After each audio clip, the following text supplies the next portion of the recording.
So what we're looking at here is called a sine and cosine wave, which we are able to graph in math. It's really the same wave, but where it starts, the positioning is slightly different. So these waves, we're going to talk about waves for a little while, and more importantly to me is where they come from, because the waves actually come from a circle. So when you plot the coordinates around a circle, every position of that green dot going around, you get an x and y value that you can graph on a normal graph. And by doing that, when you graph it, it'll actually make a wave. So a wave is actually, when we express it in math, the coordinates around a unit circle. So there are many things, and we'll name just a few that have to do with waves. Obviously, we hear of sound waves. So a lot of these same properties apply. The way that it travels through molecules in the air and the vibrations. And so these waves, when they're a little bit higher frequency, the wave will be a little faster. And the lower frequency, is actually a slower wave. So the way the wave travels, it will go into the ear, and the smallest bones in your ear, with this spirally shape, we see that spiral again. That's another one of the shapes I love. Your ear will actually have the bones vibrate in the cochlea, and it will allow you to hear the sounds. So the sounds that we hear are really vibrations that we are getting in our ear canal. Another thing we see is obviously all visible light is a wave. We'll look at electricity in a second. It travels the same way. Light has the interesting property of having both wave properties and particle properties, like little packets of energy. So another thing is light. So the light waves we see are also traveling in waves, and there's light that we can see. That's the visible light spectrum, and that is just this area here. And then we have X-rays, which are way smaller rays that go through things but not in our body, like our skin and our muscles, but they don't go through the bones. And even smaller than that are gamma rays. So they are 10 to the negative 15, I don't know if it's meters, suppose it says here. So, gamma rays and X-rays are just energy waves that are smaller and smaller so they can penetrate through your bones. Then you have infrared. We have equipment now that can see infrared, and bugs will see an infrared light, and microwaves, which we use to cook. So those are larger waves.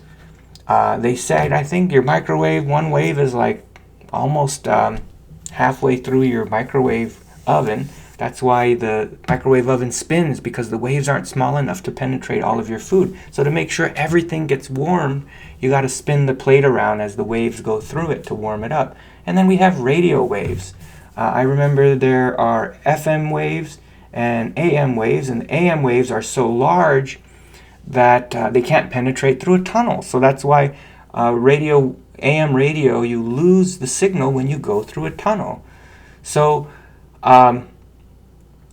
these are the spectrum of waves, and we'll take a look at the ones we see. So when your eye sees colors, and we have the color spectrum like a rainbow, what we actually see with our eyes, in your eyeball, there are these little nodes here, these little cones. And you see the cones shaped that are red and green and blue are the only colors of wavelengths that we see. We see red, green, and blue. The other colors we see is when the waves mix together and our brain simply not predicts, but figures out which color we're looking at. And these longer little things that look like a stick or a lightsaber, those are the cones that pick up when things are too dark, they pick up black and white. So when things get darker, like in 5, 6 o'clock, the sun's going down, it's darker, we see things in black and white.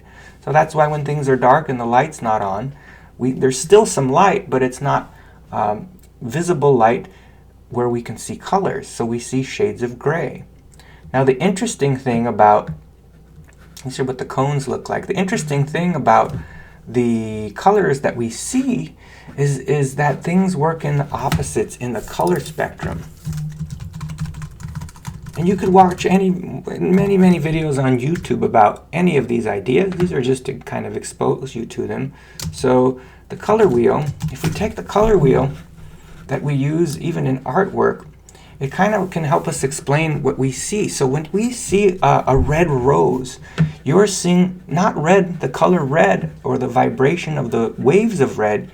You're seeing something, the rose itself, the petals that are red, are absorbing all of the colors, especially green. And so you see red. So really you're seeing something that's reflecting red to you. So it's absorbing all of the colors and reflecting red. It's not itself red. So when you see something that's blue, a blue car, for instance, you're not really actually seeing a blue car. You're seeing a blue car absorbing all of the light, especially orange, and reflecting the color blue to you. So the car itself is not blue. It is reflecting the blue color light to your eyes. So it's kind of an opposite. So again, you can watch a video of how we see color or how the color wavelengths work to know more about that, or sound waves. So we have the color spectrum. And again, we have the different waves. So the waves get stretched out. The microwave, just less than one period. And then infrared, it's just 2 waves and then more waves. And it's just an example. Gamma rays are way smaller and they're traveling kind of like a high-pitched sound. It's a faster wave with more little waves going through. It has smaller period, you would say, in mathematics. So, light travels through a wave as well. And, the blue is the electricity. So we'll talk about electricity for a second. Electricity travels, but always perpendicular to it in a wave is the magnetic field. So the magnetic field and electricity is perpendicular to one another. Whenever there's electricity, there's magnetism, and wherever there's magnetism, there's electricity. And you could look up experiments on that. I myself believe that magnetism is going to be the great thing to explore in the future. We know a lot about electricity, but very little about magnetism. So you can kind of see it moving here as electricity is traveling in a wave, and it kind of even showing how the circle here is creating the wave. We saw that a minute ago. We'll look at it again. So how does electricity travel, and kind of why does it travel in a wave? Because these atoms here represent the copper wire. So when you have some electricity traveling through a wire that you plug into your wall, what's happening is the packets of energy, it's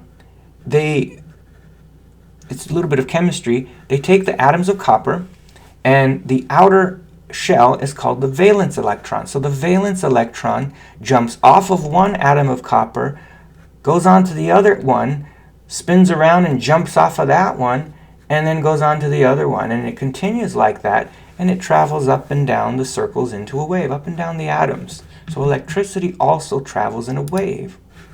So we can see that waves are used in many of the different things.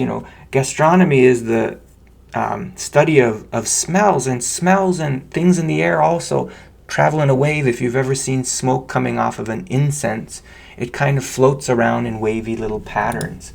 So once again, the waves, the sine and cosine waves, we learn about sine and cosine, and we learn about a triangle. So if I were to stop this, let me see if I could do that for 1 second. If I stop this at any position here, what we could do is we could make a triangle out of it. And what we study at first in mathematics, and later, beginning in Algebra 2, we start to study the waves. But before then, we learn the triangles. So when you stop at any position here, you can draw a line straight down, and you have a triangle. So the sine and cosine and the degrees that we study in geometry so far, if you actually combine them all together, all of the coordinates all the way around will give you a wave. So in studying triangles, you're really looking at one spot on a circle. And when you look at all of the spots together and graph them, you will get the wave function, the sine and cosine wave function. And if we wanted to make the sound higher or lower, or different sounds or different colors, right, we would either stretch out the waves to different periods, or we would make the waves higher or lower, stretch them up real tall or stretch them really short. That's called the frequency. And again, you could learn more about period and frequency of waves if you look up a video on YouTube.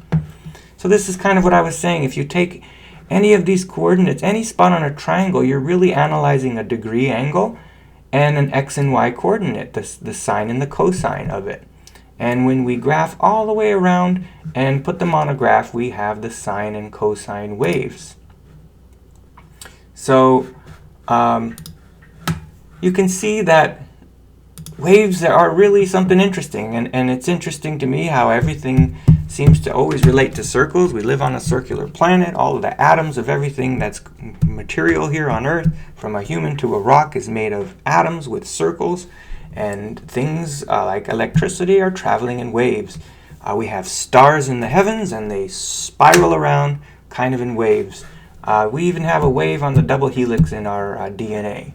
So the circle helps us to understand waves and to graph them and to represent them in math, which allows us to do all these wonderful things like understand color and create devices that could read infrared and allow us to understand electricity. So there's a magnificent thing in not only waves, but in that powerful circle. There's something powerful about circles. But that's a little introduction about waves and what they do and where they come from and some of the places we use them, but there are many more. So hopefully you explore them.